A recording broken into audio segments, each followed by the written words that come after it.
রিক্সা চালায়, অল্প রুজির ভিতরে সন্তানের পড়ালেখার খরচ যুগায় যুগাইয়া সন্তানকে পড়ালেখা করায় রে।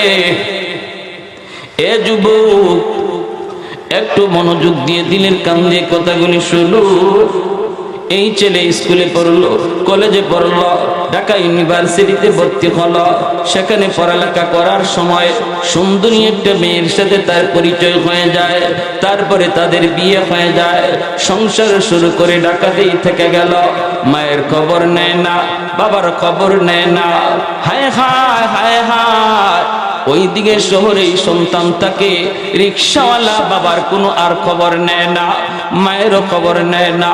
কিন্তু দক্ষিণী মা সে তো কোনোদিন সন্তান বলতে পারে না। মানুষকে জিজ্ঞেস করে, তোমরা আমার সন্তানকে দেখছো? মানুষেরা কয় তোমার সন্তান বহুত বড় অফিসার, অমুক ব্যাংকের বহুত বড় অফিসার হয়েছে গো। মা শুধু খবরখানি পায়। বাবাকে একদিন বলতেছে, স্বামী গো একটু যাও না গো। ও স্বামী, সন্তান যদি বাপ মা বলে যায়, কিন্তু বাপ মা কোনদিন সন্তান ভুলে না। সন্তান ভুলে গেলেও বাপ মা সন্তান বলতে পারে না। মায় কয় তুমি একটু যায় দেখে আসো, তুমি একটু যায় দেখে আসো। বাবা একদিন গেছে ঢাকা শহর, ঠিকানা লইয়া ঢাকা শহর গিয়া হাজির। অফিসের ভিতরে ঢুকতে যাবে, ঢুকতে যাওয়ার সময় গেইটে পাহারাদার তারে আটকায় দিল। পাহারাদার জিজ্ঞেস করে, চাচা কার কাছে যাবেন? কয় অমুকের কাছে। কয় অমুক তো আমার অফিসের সবচেয়ে বড় স্যার, হেড স্যার। এই হেড স্যারের সাথে দেখা করা যায় না, হেড স্যারের অনুমতি নিতে হয়। অনুমতি যদি দেন তাহলে আপনাকে ঢুকতে দেব, যদি স্যার অনুমতি না দেন তাহলে ঢুকতে দেওয়া যাবে না। গেইটে আপনি দাঁড়ান। এই বইলা দারোয়ান চলে গেল স্যারের কাছে, যা বলতেছে, স্যার একজন গ্রামের মানুষ, বৃদ্ধ মানুষ আসছে আপনাকে দেখার জন্য, আপনার সাথে দেখা করার জন্য। পরিচয় আমি জানতে চাই নাই, বলছে আপনার সাথে দেখা করতে আসবে। আমি কি তারে ঢুকতে দেব? এমনি ছেলে সিসি ক্যামেরার দিকে ক্যামেরার দিকে তাকাইয়া দেখতে পায় বৃদ্ধ লোকটা আর কেউ নয়, ওই বৃদ্ধ লোকটাই ওই রিক্সাওয়ালা, যে তার জন্মদাতা পিতা। যেই বাবা তার রিক্সা চালায় চালায় লেখাপড়া করাইল, ওই বাবা গেইটের সামনে দাঁড়ায় আছে রে। কিন্তু সন্তান যখন অতিরিক্ত অন্যায় করে, পাপ করে, মানুষ যখন গুনাহ করে, তার কলিজা শক্ত হয়ে যায়। কলিজার ভিতরে দরদ থাকে না, মায়া থাকে না, চোখ দিয়া পানি আসে না। গুনার বদ আসর হলো চোখ দিয়া পানি না আসা, কলিজা নরম না হওয়া। যুবক, এই দৃশ্য দেখার পরেও তার চোখ দিয়ে পানি আসলো না, দিলটা একটু নরম হলো না। বাবাকে চিনার পরেও দারোয়ান রে বলতেছে, নে তুই 500 টাকা নিয়ে যা, যা বলবি স্যারের টাইম নাই, স্যার দেখা করতে পারবে না, আপনাকে 500 টাকা দিছে, টাকাটা লইয়া বাড়ি চলে যান। দারোয়ান যখন আইয়া কয়, চাচা আমার স্যার বড় বিজি, টাইম নাই, দেখা করার সময় নাই, আপনারে 500 টাকা দিছে, আপনি টাকাটা লইয়া বাড়ি চলে যান। তখনই বৃদ্ধ মানুষটা মাটিতে বসে গেছে, মাথায় হাত দিয়া, চোখ দিয়া পানি ঝরায় কান্দে আর কয়, বাবা রে আমি সাহায্য দিতে আসি নাই, আমি আসছিলাম এক নজর আমার মানিকের চেহারাটা দেখার জন্য, এক নজর চেহারা দেখার জন্য এসেছিলাম, সাহায্য নিতে আসি নাই। তুমি টাকাটা ফেরত দিয়া দিও। আর বইল, গেইটের পাশে তোমার বাবা এসেছিলেন দেখার জন্য। তখন দারোয়ান দৌড় দিয়ে গিয়া চাচারে জড়ায় দিয়ে কান্দে। দারোয়ানে কই, চাচা আমি আপনারে চিনতে পারি নাই, আমার স্যার বুঝি এত শক্ত মানুষ, আমার স্যারে 50,000 টাকা আর আমি মাত্র 3000 টাকা মাসে বেতন পাই। ওই 3000 টাকার ভিতরে 2000 টাকা আমি আমার আব্বা আম্মার জন্য গ্রামে পাঠায়া দে। 1000 টাকা দিয়া 20 হলে, আর আমার স্যার বুঝে আপনারে 500 টাকা দেয় গ্রামে দেওয়ার। চাচা আপনি কষ্ট নিয়ে না, আমার পকেটে 500 টাকা আছে, আপনি নিয়ে যান গো। চাচা তখন কান্দে, কই বাবা রে, ও বাবা আমারে টাকা দিয়ে তুমি খুশি করতে পারবা না। জীবনে বহুবার দিনের পর দিন না খায়া থাকছি, অসুবিধা নাই অসুবিধা নাই, এই বইলা বাবা চোখের পানিটা মুইসা মুইসা রওনা দিছে বাড়ির দিকে। এই দিকে দুঃখিনী মা দাঁড়ায় আছে, স্বামী যাবে যায়া সন্তানের খবর দিবে। গ্রামে পৌঁছতেই মা দৌড়ে আসলো, স্বামী গো, ওর স্বামী বলো না আমার মানিকরে কেমন দেখছো? চেহারাটা তার ভালো নেই, স্বাস্থ্যটা তার ভালো নেই, আমার সন্তান কেমন আছে একটু বলো। বাবা চোখের পানি মুছে মুছে আর কয়, বিবি গো ঘরে চলো, রাস্তায় কথা বলা যাবে না, ঘরে চলো। বিবির ধইরা নিয়া বাবা চলে আসছে ঘরে। আইসেই তার মাকে জড়ায় ধরে কই, বিবি গো, ও বিবি তোমার সন্তান আর সন্তান নাই, ছেলে আর ছেলে না, আমার সাথে দেখা করার টাইম তার নাই, আমাকে গেট থেকে ফিরা দিছে। আমি দারোয়ানরে জিজ্ঞেস করেছিলাম তোমার স্যার আমারে দেখছে নাকি? সে বলছে স্যারে দেখছে। গেটের মধ্যে একটা সিসি ক্যামেরা আছে, ওই সিসি ক্যামেরা দিয়ে বুঝি আমারে দেখছে। এরপরও তোমার সন্তান আমার সাথে দেখা করার টাইম পায় না, আমারে 500 টাকা দিয়ে দিছে চলে যাওয়ার জন্য। আমি তো টাকাটা আনি নাই, আমি বলছিলাম আমি সাহায্য নিতে আসি নাই গো, আমি আসছিলাম এক নজর দেখার জন্য। ও বিবি, সন্তান আর সন্তান নাই বলে যাও, আমাদেরকে আল্লাহ কোনো সন্তান দেয় নাই। মা চিৎকার দিয়া বিছানায় পড়ে গেল, মা চিৎকার দিয়া বিছানায় পড়ে গেল। মালিক, কত রাত সন্তানের মাথার পাশে দাঁড়ায় দাঁড়ায় রাত কাটাইছি, হিসাব নাই।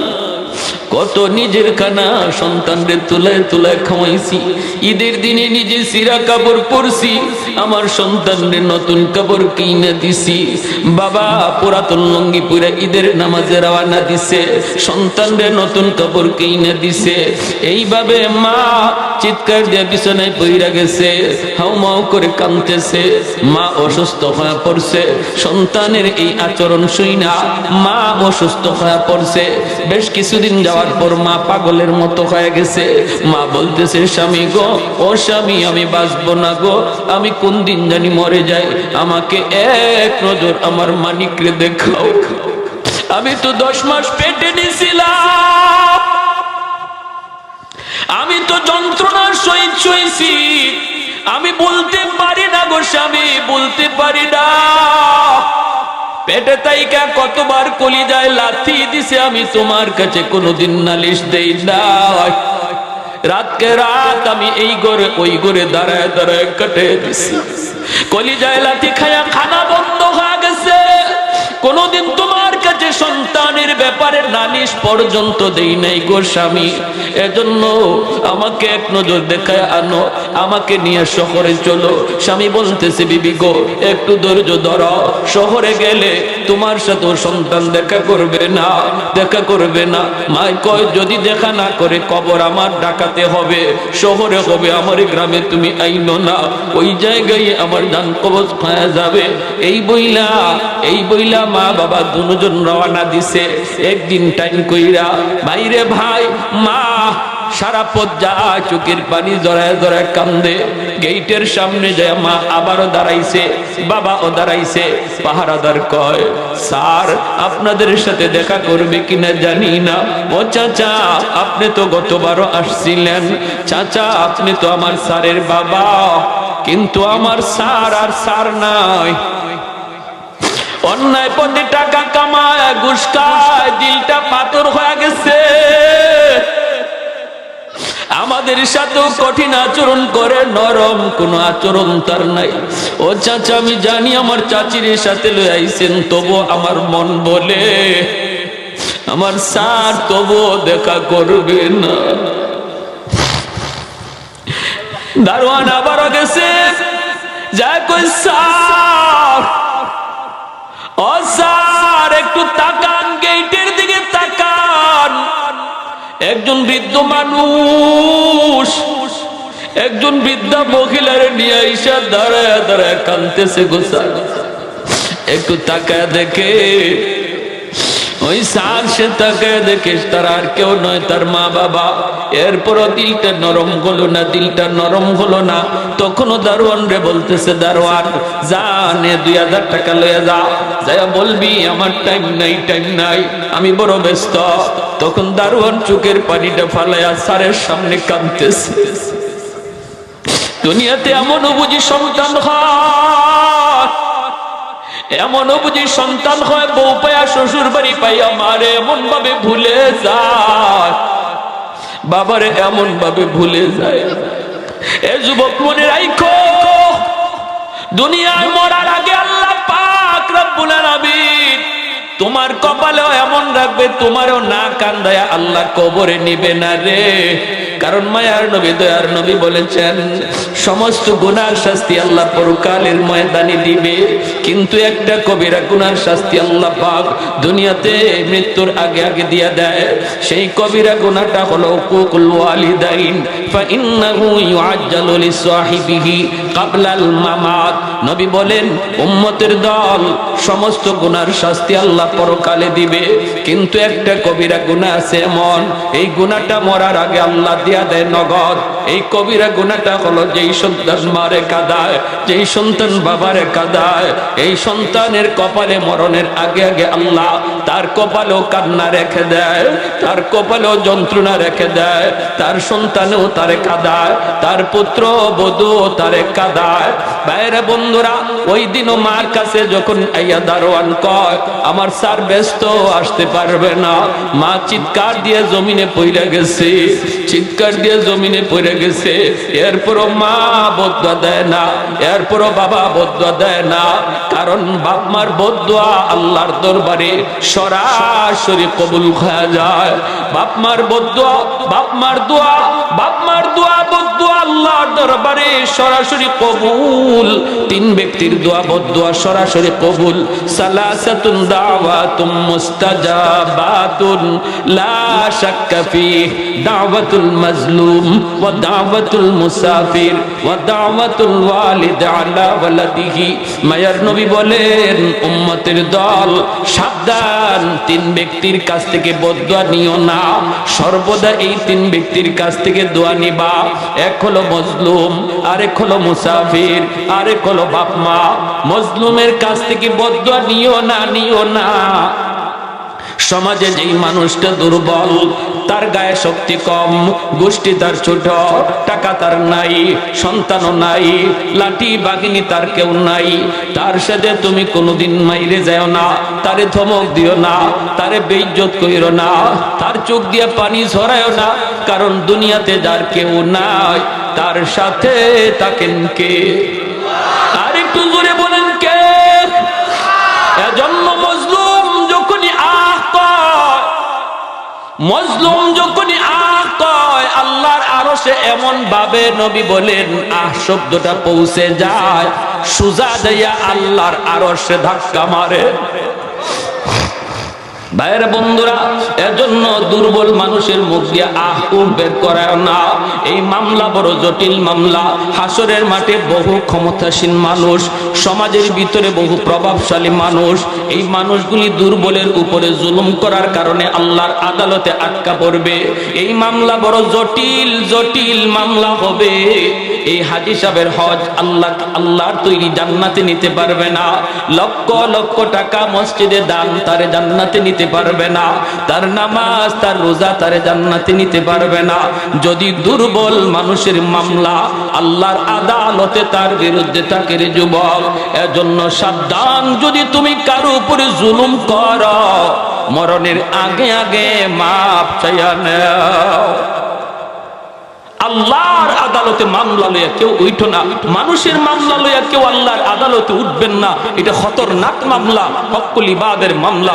এজন্য দুনিয়াতে যদি কোনো মানুষের হক নষ্ট করে থাকে, মানুষে কষ্ট দিয়া থাকে, আমার পাওয়ারের বলে কারো উপরে জুলুম করে থাকে, নবী বলেন মরার আগে আগে, মৃত্যুর আগে আগে, তুমি তো জানো না কখন মারা যাবা, অতএব এখনই তার কাছ থেকে মাপ চাও। ভাই আমি একটা ভুল করে ফেলেছি, ভাই তুমি কষ্ট পাইছো, আমি তোমার একজন বেইজ্জত করছি মানুষের সামনে, আমার ক্ষমতা ছিল বিদায়, আল্লাহর ওয়াস্তে তুমি আমাকে মাফ করো। দুনিয়ার মামলা দুনিয়ায় শেষ করো, আল্লাহর আদালতে উঠায়ও না, আল্লাহর আদালতে উঠায়ও না। এটা জটিল এক আদালত, এই আদালতে ঘুষ চলে না, এই আদালতে সুপারিশ চলে না, এই আদালতে ফোন কল চলে না। শুধুমাত্র আল্লাহ রাব্বুল আলামিন বলবে আমি কিছুই জানি না, আমার হক নষ্ট হয়েছে, নামাজ এক ওয়াক্ত কাজা হয়েছে, যাও আমি আল্লাহ আমার রহমান নামের খাতিরে মাফ করলাম। কিন্তু মজলুমের মামলা, প্রতিবেশীর মামলা, স্ত্রীর মামলা, এরকম ভাবে বাপমার মামলা, আমি আল্লাহ এই ব্যাপারে কিছু জানি না, মাপ চাও। হাসরের মাঠে বাবার কাছে সন্তান মাপ চাইতে যাবে,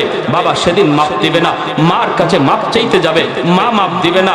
এরকম ভাবে মজলুম মানুষটার হাতে পায়ে ধরবে, মাপ দিবে না। কেমন করে দিবে? হাসরের মাঠ তো হলো ইয়া নফসি ইয়া নফসি ইয়া নফসি বলার মাঠ। সন্তানের ব্যাপারে মা বলবে কি কো বাবা আমি তোমারে চিনি না, বাবা বলবে আমি তোমাকে চিনি না। অতএব আল্লাহর নবী বলেছেন সাবধান, এমন কোন মামলা লইয়া কেউ আল্লাহর আদালতে উঠো না যে মামলা মানুষের কাছ থেকে মাপ চাইতে হয়। আল্লাহ মাপ দিয়ে দিবে হাসরের মাঠে, কিন্তু মানুষ মাপ দিবে না, মানুষ মাপ দিবে না। অতএব দুনিয়াতেই শেষ করো মামলা, দুনিয়াতেই শেষ করো। যদি কোনো কিছু অন্যায় বা হক নষ্ট করে থাকো, যদি অন্যায় হয়ে থাকে, তুমি দুনিয়াতেই এটা পরিশোধ করো। কারোটা অন্যায় ভাবে জুলুম করে নিয়ে আসো, দখল করে খাইতেছ, মরার আগে আগে এটা ফেরত দাও। সন্তান এটা ফেরত দেবে কিনা গ্যারান্টি নাই। তোমার কবরের আগুন সন্তান নিভাবে না, সন্তান এই দায়ভার নেবে না। যদি বাবা তুমি জানো তোমার দ্বারা কোনো প্রতিবেশীর হক নষ্ট হয়েছে, ভাইয়ের হক নষ্ট হয়েছে, বোনের হক নষ্ট হয়েছে, তাড়াতাড়ি করে ভাইরে ডাকো, বোনরে ডাকো। কারণ এই জায়গা, এই সম্পদ কেউ কবরে যাবা না, কেউ কবরে যাবা না। মৃত্যুর আগে আগে তাদেরকে বুঝাও, বুঝাও, বুঝাও। এই হক লইয়া আল্লাহর আদালতে উইটো না। তোমার নামাজ, রোজা, হজ, যাকাত কোনো কিছু তোমাকে জান্নাতে নিতে পারবে না যদি মানুষের মামলা থাকে। এত বড় জটিল মামলা। এজন্য আল্লাহর নবী মৃত্যুর আগে, নবীজি ইন্তেকালের আগে মসজিদে নববীর মিম্বরে বসে নবী বলেছিলেন সাহাবীরা জানি না কোন দিন আমি বিদায় হয়ে যাই তোমাদের কাছ থেকে। আজ তোমাদের মাঝে আমার একটা কথা বলো, আমার কাছে তোমাদের কারো কোনো পাওনা আছে? আমি কি তোমাদের কারো উপরে কোনো জুলুম করেছি? আমি কি তোমাদের কাউকে অন্তরে কষ্ট দিয়েছি? যদি থাকে আল্লাহর দোহাই, আল্লাহর দোহাই আমি নবীকে বলো, আমাকে বলো, আমি কারো পাওনা লইয়া কবরে যেতে চাই না। মায়ার নবী, রহমতের নবী কেন বলেছেন? উম্মতকে শিক্ষা দেওয়ার জন্য, ঠিক কিনা? আমাকে আপনাকে শিক্ষা দিয়ে গেছেন নবী, শিক্ষা দিয়ে গেছেন। আমার নবীর কাছে কারো কোনো পাওনা নাই। এরপরে নবী দুই হাত উঠে কেন বলছেন উম্মত শিখো? আমি নবী ভয়ে ছিলাম, পেরেশানিতে ছিলাম। এক সাহাবী বইলে উঠছেন, কেউ কোনো কথা বলে না। মসজিদে নববী একদম নীরব নিস্তব্ধ। নবীর কাছে আবার কে কি পায়? এমনি এক সাহাবী দাঁড়ায় গেছে, দাঁড়ায় বলতেছে ইয়া রাসূলুল্লাহ আমার পাওনা আছে। সুবহানাল্লাহ। জোরে বলুন। আবু বকর সিদ্দিক রাদিয়াল্লাহু তাআলা আনহু, হযরত ওমর ফারুক রাদিয়াল্লাহু তাআলা, উসমান গনি, আলী সবাই তাক হয়ে তাকিয়েছেন। সব সাহাবীরা ঘাড় ফিরিয়ে ফেলছেন। কে সে? দেখেন একজন সাহাবী। আল্লাহর নবী বলতেছেন কি পাওনা, আমি তোমার কি হক নষ্ট করেছি বলো। তখন সাহাবী বলে ইয়া রাসূলুল্লাহ আপনি আমার পিঠের মধ্যে চাবুক মারছেন। আল্লাহর নবী বলেন জেনে না না জেনে? সাহাবী বলে ইয়া রাসূলুল্লাহ না জেনে। আপনি জানতেন না আমি আপনার উটের পিছনে দাঁড়ানো, আপনি উটের পিঠে উঠে একটু চাবুক মারছিলেন উটকে চালানোর জন্য। সেই চাবুকটা উটের পিঠে পড়ে নাই, আমার পিঠে পড়ছিল। আমি আহ উহ শব্দটাও করি নাই। সুবহানাল্লাহ। জোরে কোন। আল্লাহর নবী বললেন তাহলে তুমি তাড়াতাড়ি করে আসো, আজকে তুমি বদলা নিতে চাও? সাহাবী বলেন হ আমি বদলা নিতে চাই। মদিনার মসজিদ কেঁপে উঠল, সাহাবীরা পর্যন্ত কেঁপে উঠলেন। কয় কি বদলা নিবে? নবীর কাছ থেকে চাবুক দিয়ে বাড়ি মারবে। সাহাবায়ে কেরাম সবাই কাঁপতেছেন। মায়ার নবী বলেন, এইদিকে আসো, আমার দিকে আসো, আমার দিকে আসো। ইনিও হাঁটা শুরু করে দিছেন। আবু বকর সিদ্দিক রাস্তা আটকায় দিলেন, বলতেছেন, যাস না রে ভাই, আমার নবীর গায়ে তুই কেমন করে চাবুক মারবি? আমি আবু বকর পিঠটা দিয়ে দিলাম, একটা না শত শত চাবুক আমি আবু বকরের পিঠে মাইরে তুমি বদলা নেও রে, তবু আমার নবীর গায়ে চাবুক মারতে যাও না। মায়ার নবী বলেন, আবু বকর তুমি রাস্তা ছাড়ো, আবু বকর তুমি রাস্তা ছাড়ো। সাহাবী তিনি তো সামনের দিকে আসতেছেন, সাথে সাথে ওমর দাঁড়ায় গেলেন, কাঁদতেছেন ওমর। ওমরের হাত পা গুলি কাঁপতেছে। ওমর কান্দেন আর বলেন, তোমার পায়ে ধরি, তুমি সামনে যাও না, যাও না, আমার নবীর পিঠে কেমনে মারবা? আমি ওমর, আমার পিঠটা তোমারে দিয়া দিলাম, যত পারো মারো, যত পারো মারো, এরপরও নবীর দিকে আগাও না। আল্লাহ নবী ওমর রাস্তা ছেড়ে দাও, ওমর রাস্তা ছেড়ে দাও, রাস্তা ছেড়ে দাও। আল্লাহর আদালতে পিঠে চাবুক খাওয়ার চেয়ে দুনিয়ার আদালতে চাবুক নেওয়া ভালো রে। ওমর রাস্তা ছেড়ে দাও। সমস্ত সাহাবী বার কাঁপতেছেন, তিনি সামনের দিকে আগায় গেলেন। মায়ার নবী চাবুকটা হাতে দিয়ে দিছেন, পিঠটা নবী এইভাবে দিয়ে দিছেন, আর বলতেছেন, দেরি করবা না, যেইভাবে আমি চাবুকটা মারছিলাম এইভাবে তুমি আমার পিঠে মারো। সাহাবী ডাক দিয়ে বলতেছে, নবী গো, ওই দিন আমার গায়ে কোনো জামা ছিল না, যদি 100 বদলা নিতে হয় আপনার পিঠেও কোনো জামা থাকতে পারবে না। মায়ার নবী, দয়ার নবী নিজের জামাটা খুলে ফেললেন। মসজিদে নববীর ভিতরে কান্নার রুল পড়ে গেল। আমার যেই নবীর পিঠে মশা মাছি বসা হারাম, আমার ওই নবীর পিঠে বুঝি আজকে চাবুক মারবে রে। এতগুলা নবীর আশিক মসজিদে নববীতে বসা। যেই মাত্র নবী জামা খুললেন, সাহাবী পিছনের দিকে গেলেন চাবুক মারার জন্য, কিন্তু দেখা যায় পিছনে যাইয়ে তিনি চাবুকটা হাত থেকে ফালাইয়া দৌড় দিয়া মায়ার নবীর পিঠের মধ্যে দইরা, নবীর এই কাদের মধ্যে যে মোহরে নবুয়ত, এই মোহরে নবুয়ত দেখার জন্য তিনি এই অভিনয়টা কইরা নবুয়তের ভিতরে চুমু খাইতে লাগলেন। সুবহানাল্লাহ, জোরে বলি সুবহানাল্লাহ। कौनैन मुख्तार खुदा तुमको बनाया, कौनैन मुख्तार खुदा तुमको बनाया, उम्मत का निगाहबान खुदा तुमको बनाया, उम्मत का निगाहबान खुदा तुमको बनाया। मौला मेरा आका मेरा रहमत की नबी है, ताजदार मदीना तो माहे अरबी है, ताजदार मदीना तो माहे अरबी है। अशजार ने देते हैं नबूवत के शहादत, तशकीक कमर में है तो अंगुल की इशारा, तशकीक कमर में है तो अंगुल की इशारा। একটু জোরে বলি আল্লাহু আকবার, আর একটু জোরে বলি আল্লাহু আকবার। লা ইলাহা ইল্লাল্লাহ, জোরে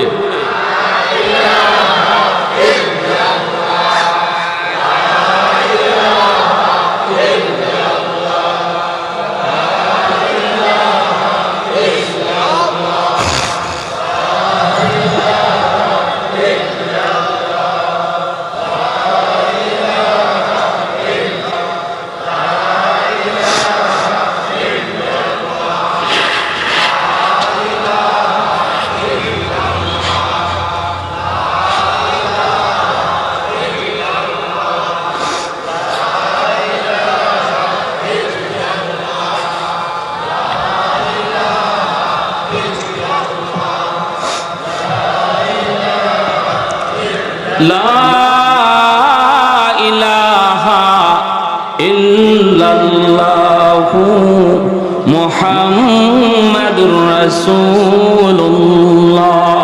জোরে সোরে বলি সাল্লাল্লাহু আলাইহি ওয়াসাল্লাম।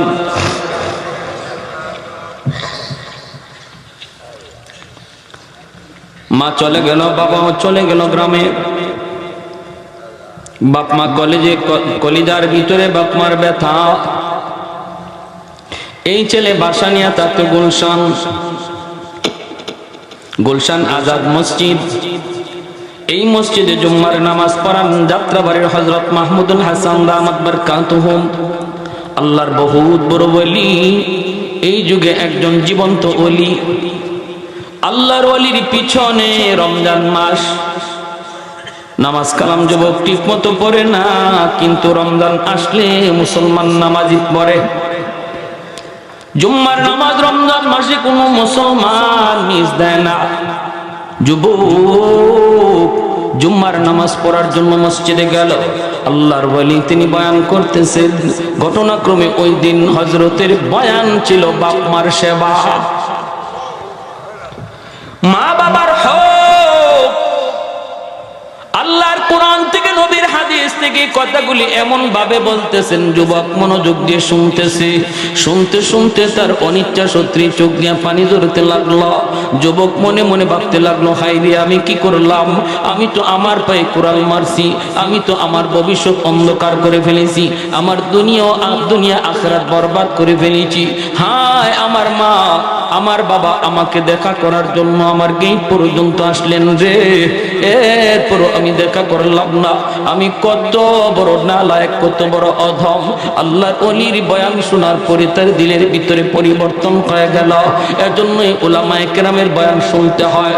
উলামায়ে কেরামের বয়ান শুনলে পরে নবী কয়, আলাইকুম বিমুজালাসাতিল উলামা ওয়া ইস্তিমাই কালামিল হুকামা ফাইন্নাল্লাহা তাআলা ইউহয়িল কলবাল মাইয়িতা বিনূরিল হিকমা কামা ইউহয়িল আরদাল মাইতাতা বিওয়াবিলিল মাতার।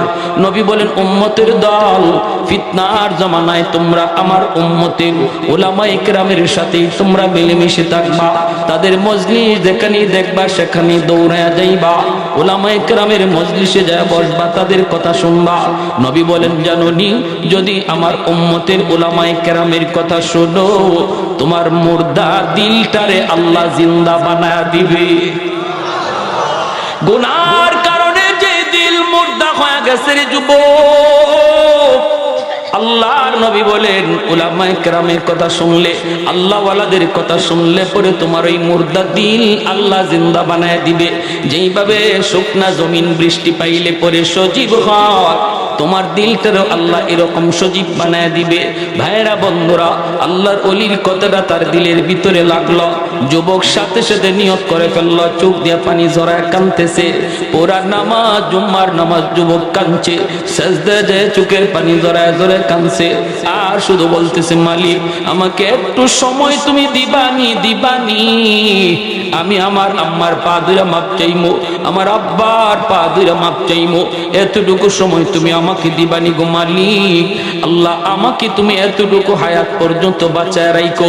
আমি জুম্মার নামাজের পর আর বাসায় যাবো না, এখান থেকে সোজা আমার আব্বা আম্মার কাছে যাব। নামাজ শেষ করার পর যুবক চোখের পানি মুছে আর বাজারে যায়। যাইয়া ঈদে বাইরে, সামনে তো রোজার ঈদ, রোজার ঈদের জন্য মায়ের জন্য সুন্দর একটা শাড়ি কিনে, বাবার জন্য লুঙ্গি কিনা বিভিন্ন রকমের ইফতারি লইয়া ওই যুবক রওনা দেয় কুমিল্লা শহর। ভাইরা বন্ধুরা, আস্তে আস্তে অনেক দেরি হয়ে গেল রে। দুইটা ফেরি পার হইতে হইতে অনেক দেরি হয়ে গেল। রাস্তায় ইফতার হইল। এরপরে শহরে যখন যায় পৌঁছলো, তখন তারাবির টাইম, তারাবির অল্প কিছু সময় বাকি আছে। ভাইরা বন্ধুরা, এই অবস্থায় শহর পুরা শুনশান নীরব, কোনো রিক্সা নাই, কোনো কিছু নাই। গ্রামে যাওয়ার মতো তার কোনো সুযোগ নাই। মানুষকে জিজ্ঞেস করে, মানুষেরা কয় সবাই তো তারাবির নামাজে গেছে, অপেক্ষা করা লাগবে। যুবক নিজেও যায় কিছু নামাজে শরীক হয়। তারাবির পর যুবক বের হয় রিক্সার জন্য, তাও পায় না। মানুষেরা কয় না, কনকনে শীত, এই শীতের ভিতরে কোনো রিক্সাওয়ালা রিক্সা নিয়ে বের হবে না। সারাদিন রোজা রাইখা তারাবির নামাজ পড়ে সবাই বিশ্রামে চলে গেছে। এখন তুমি কোনো রিক্সা পাইবা না, তবে একটা রিক্সা তুমি পাইতে পারো রে। আমার জানা মতে ওই বৃদ্ধ মানুষটা রাতের বেলাও রিক্সা টানে, কারণ আমি জানি গ্রামে তার স্ত্রী অসুস্থ মানুষ, বিছানায় পড়া, ঔষধ নিয়ে যাইতে হয় প্রতিদিন। তার দুনিয়াতে কেউ নাই, অসুস্থ স্ত্রীর জন্য ঔষধ নিতে হয়, বিধায় লোকটা দিনেও রিক্সা টানে, রাতেও রিক্সা টানে। মনে হয় তারে তুমি পাইতে পারো, কোথায় গেলে পাবো? কই সামনে কোন ধরনের কোন জায়গায় কারো বাসায় ঘুমায় না, মেসেও থাকে না, ভাড়া নাই, রাস্তার ভিতরেই রাত কাটায় দেয়। কনকনে শীতের বাতাস তারে কষ্ট দেয়। সামনের দিকে তুমি আগাও যায় দেখবা একটা দোকানের সামনে বইসা রইছে। যুবক রওনা দিছে সামনের দিকে, আগায় যায় দেখতে পেল একটা রিক্সা দাঁড়ায় আছে, পাশে একটা লোক একটা বড় দোকানের বারান্দার মধ্যে বসে বসে শীতে কাঁপতেছে, রুমাল দিয়া মাথাটা ডাইকা রাখছে, নাক মুখ ডাইকা রাখছে, বইসা রইছে রিক্সাটা পাশে থইয়া। শীতে এইভাবে বুড়া মানুষটা কাঁপতেছে। যুবক যাইয়ে ডাক দিয়া কয়, চাচা রিক্সা নিয়ে তুমি অমুক গ্রামে যাইবানি? যেই মাত্র চাচা কইয়া বইছে অমুক গ্রামে যাইবানি, সন্তানের কণ্ঠ হাজারো মানুষের ভিতরে বাপ্পা চিনে ফেলে। হাজারো মানুষের ভিতরে শিশু বাচ্চাটা আম্মা কইয়া ডাক দেয়, হাজারো আম্মার ভিতরে নিজের সন্তানের ডাক কোনটা মা চিনে ফেলে। একটু বুঝতে অসুবিধা হয় না, বাবা তো বুঝে ফেলেছে কণ্ঠটা আমার সন্তানের কণ্ঠ মনে হয়। সে মুখটা আর খুলে নাই, চোখটা কোন রকম বার করে চিনে ফেলেছে। এই যুবক তো আর কেউ না, এই যুবকই তো আমার কলিজার টুকরা সন্তান রে, যার কাছে দুইবার দেয়া গেট থেকে ফিরে আইছে। বাবা চোখে নিজের পরিচয় না দিয়ে মাথাটা নিচের দিকে দিয়ে কহ বাবা জামু। ছেলে তখন বলতেছে, চাচা কত টাকা দেওয়া লাগবে? বাবা তখন মাথাটা নিচের দিকে দিয়া চোখের পানি পড়ে, ছেলে তো দেখে না। বাবা কান্দে আর কয়, বাবার এই জীবনে কত প্যাসেঞ্জারের কাছ থেকেই তো টাকা নিলাম, আজকে আর তোমার কাছ থেকে পয়সা নিব না, আজ আমি কোনো পয়সা নিব না। যুবক কয়, না আমি আপনাকে পয়সা দিব, 200 টাকার জায়গায় 300 টাকা দিব। মুরব্বী মানুষ ডাক দেয়ার কই, বাবা পয়সা লাগবে না, তুমি উঠো। এই বইলে ছেলের রিক্সায় তুইলা নিছে। বাবা তখনও মুখ খোলে না, মুখের পরিচয় দেখায় না। রিক্সাটা লইয়া বাবা রিক্সা টানতেছে আর চোখের পানি জোরে কাঁদতেছে। ভাইরে একটু উঁচা জায়গার মধ্যে উঠা লাগবে, মুরব্বী মানুষ, গায়ে শক্তি কম, ওই অবস্থায় উঠতে চায়, উঠতে পারে না। ছেলেটা তখন রিক্সা থেকে নামছে, ছেলেটারও চোখ দিয়ে পানি পড়তেছে। বাবার কথা ইয়াদ করে, মার কথা ইয়াদ করে, যায় আমার পা দুইরা কানবে, বাবার পা দুইরা কানবে। বাবা দেখতেছে ছেলেও কানতেছে, হাতের মধ্যে অনেকগুলি কাপড় চুপড় দেখা যায় সদাই। বাবা রিক্সা থেকে নাইমা কই, বাবা এখানে একটু নামবানি। ছেলে তো নামছে। ওই অবস্থায় হঠাৎ করে মাফলারটা মুখ থেকে সইরে গেছে। চেহারাটা ছেলে দেখে ফেলেছে। দেখা ছেলে আব্বা কইয়া পা জোড়া ধরছে। বাবা তুমি বুঝি আমাকে পরিচয় দিবা না? বাবা কান্দে আর কই, বাবা দুইবার গিয়া পরিচয় দিয়া ভয় পাইতেছিলাম, দুইবার গিয়া পরিচয় দিয়ে ভয় পাইতেছিলাম, এখনো পরিচয় দিলে তুমি আমারে পরিচয় দিবা কি না?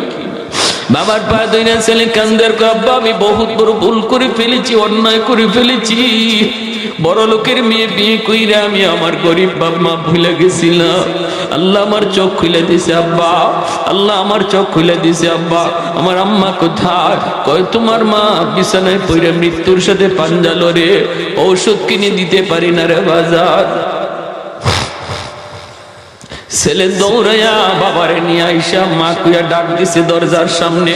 যেই মাত্র সন্তান আম্মা কুয়া ডাক দিছে, যেই মা বিছানা থেকে উঠতে পারে না, সন্তানের ডাক শুইনা মা লাফ দিয়া বিছানা থেকে উঠা গেছে। وَقَضَى رَبُّكَ أَلَّا تَعْبُدُوا إِلَّا إِيَّاهُ وَبِالْوَالِدَيْنِ إِحْسَانًا। এজন্য আল্লাহর নবী বনু তামিম গোত্রের যুবকরে বলে, যুবক আল্লাহর কাছে যখনই দোয়া চাইবা তখনই এই দোয়া কইরো, আল্লাহ আমার আব্বা আম্মা আমার তোলে যেই পরিমাণ সেবা, যেই পরিমাণ মেহনত, যেই পরিমাণ মায়া যত্ন করেছে, এইভাবে তুমি আব্বা আম্মারে মায়া কইরো, যত্ন নিও। 2 নম্বরে নবী বলেন ওয়াল ইস্তিগফারু লাহুমা, বাপ মার জন্য বেশি বেশি করে দান সদকা কইরো। বাপ মার নামে যখনই তুমি মসজিদ মাদ্রাসায় দান করবা, বাপ মার নামে যখনই তুমি গরিব মানুষে দান করবা, তখনই তোমার খেদমত বাবার কবরে আল্লাহ পৌঁছা দিবে। আল্লাহ নবী বলেন সন্তান যখনই মার নামে বাবার নামে দান করে, সাথে সাথে বাপ মার কবরে ঈদের আনন্দ বয়া যায়। আর তার সন্তানও দানবীর হয়। যেই সন্তান বাপ মার নামে দান করে, আগামীকাল তার সন্তানও তার নামে দান করে। 3 নম্বরে নবী বলেন ইনফাযু আহদিহিমা মিন বাদিহিমা, তোমার বাবা তোমার মার যদি কোনো মানুষের হক নষ্ট করে থাকে, এই হকগুলা তুমি ফেরত দাও। তোমার বাবা যদি বোনের হক নষ্ট করে, ভাইয়ের হক নষ্ট করে, প্রতিবেশীর হক নষ্ট করে, তুমি তাড়াতাড়ি করে এই হকগুলা ফেরত দাও।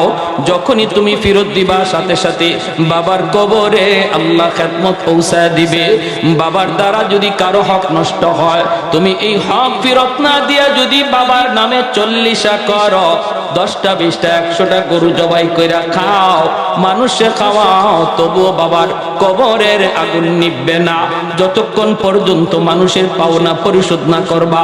বাবার কবরের আগুন যদি নিভাইতে চাও রে যুবক,